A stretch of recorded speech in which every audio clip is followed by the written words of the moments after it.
Kā jau tas ierasts, tad katru reizi Deju olimpiādē mēs cenšamies jūs pārsteigt ar kādu priekšnesumu. Un arī šī reize nebūs izņēmums, pilnīgi noteikti. Mēs esam tajās 5 reizēs, kas bijuši līdz šim mēģinājuši dažādus žanrus izmantot, un beidzot mēs esam nonākuši līdz tam, ka esam sākuši rakstīt pasaku. Tā kā mīļie kolēģi, dejotāji, ieņemat tagad tādas vietas, lai skatu būtu labāk redzama. Tātad esat ieņēmuši savas vietas, jā? Kārtīgi ieriktējušies, visi skatujās. Super! Mazais mīļais draudziņ. Šodien mēs tev stāstīsim pasaku par dzēsi. Vienā cēlienā ar prologu, kulmināciju un epilogu. Tekstā un dejā rādītu un nedaudz dzērumā radītu. Mīļo draudziņ, nemēģini čučēt, jo nočučēsi kaut ko milzīgi svarīgu. Tagad Inga tev stāstīs pasaciņu. Reiz kādā vakarā dzēses meitenes ieradās uz mēģinājumu un pēkšņi apjauta, ka ir vienas pašas. Nebija neviena no puišiem. Kas noticis? Vai uzklupusi puišu gripa, vai vēl kas jaunāks? Lai iegūtu atbildi uz šo jautājumu, tika zvanīts pa visiem mobilajiem telefoniem daudzas reizes, visiem puišiem pēc kārtas. Un tikai pēc 8. zvana atbildēja Uldis. Jā, klausos! Nu beidzot man izdevās tevi sazvanīt. Nu, kur jūs esat? Nu, taču zināt, ka mēs bez jums nevaram. Pašlaik ir ļoti grūti runāt. Guča, es tev vairs nevaru, es tev laižu nevajag, Guča, turies. Dāmas, mirkli pacietieties, nu viss būs čiki-puki. Nu, kas tas par sviestu? Kāds puki un kā čiki? Kas jums atkal ir padomā? Mieru, tikai mieru. Tikai sīkums. Pēc 2 mēģiem būsim atpakaļ uz vietas. Kas tur ir pēc kādiem 2 mēģiem? Nu, kur jūs esat? Kur esam? Tālu Eiropā esam, no skrīvajiem točiem nevar saskatīt. Visi, nav laika, runāt, jāstrādā. Veči, sākam. Jurci, tagad patur kājas platāk, lai Ivčikam labāk. Savukārt Raimi, tu stingrāk apti ar Janci, tad abiem būs vieglāk, ja? Dāmas, sveicieni, tā! Pagad, ko jūs tur nodarbojaties? Kaut kas jocīgs. Un ko tad jūs lai meklē? Jā. Tā, meitenes, puiši pēc visas spriežot, perinat kaut ko ļoti nopietnu, nu jau vismaz Eiropas līmenī. Nevar taču atstāt viņus tur vienus pašus. Jādodas tos meklēt. Un man ir plāns. Kā mēs varētu viņiem uzdurties, labāk viņu pēdām. Tā, visi ceļi no Latvijas uz Eiropu ved caur Lietuvu. Krāmējam mantas un dodamies ceļā.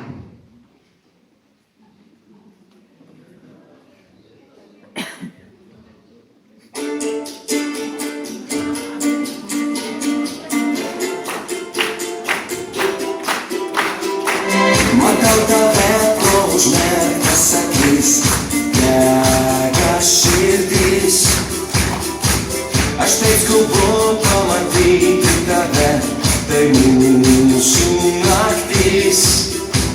Laiko nebėra, dėja su tamsa, veja mane.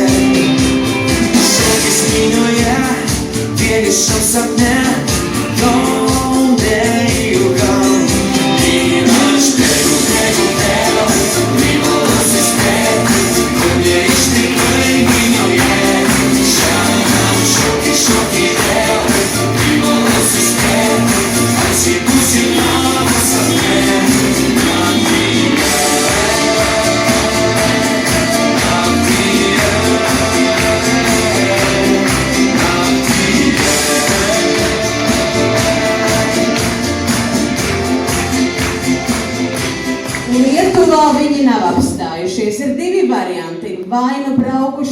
Eiropas vidieni vai devušies dienvidu virzienā. Drošības pēc sēžamies vilcienā un laižam uz Ukrainu.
Ukrainā mēs viņus arī neatradām. Atradām tikai dažus ukraiņu puišus, tā neko.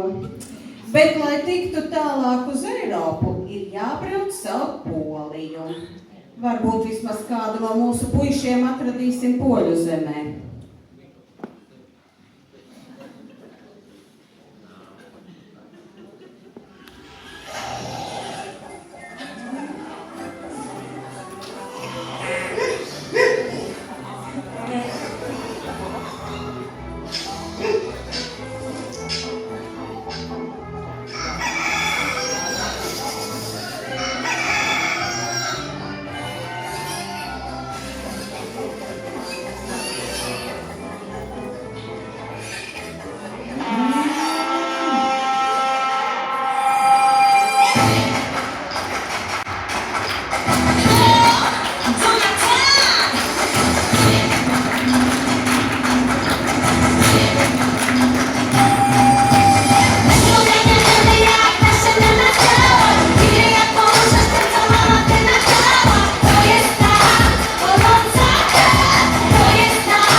Gaspažas atrastais Ainārs bija ciets kā krams un ilgi turējās pretī meiteņu valdzinājumam, līdz beidzot atzinās, ka puiši devušies Austrijas virzienā.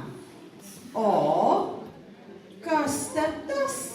Kas tur braši soļo pār Alpu kalniem?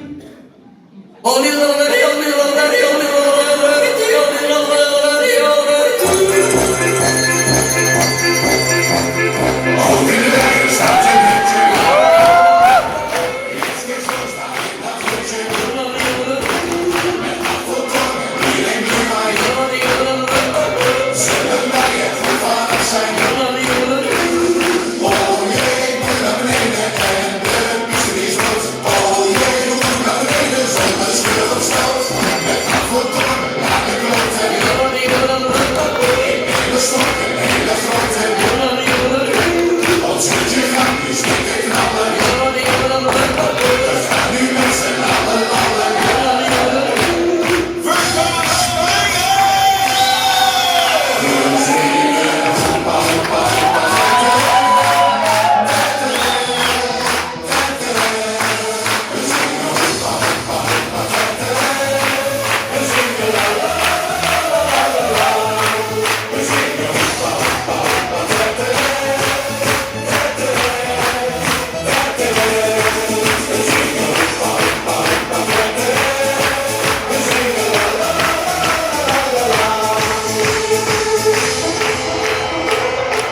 laimīgi beidzās. Meitas satika puišus, puiši meitas, un tā viņi dzīvoja kopā un dejoja ilgi un laimīgi.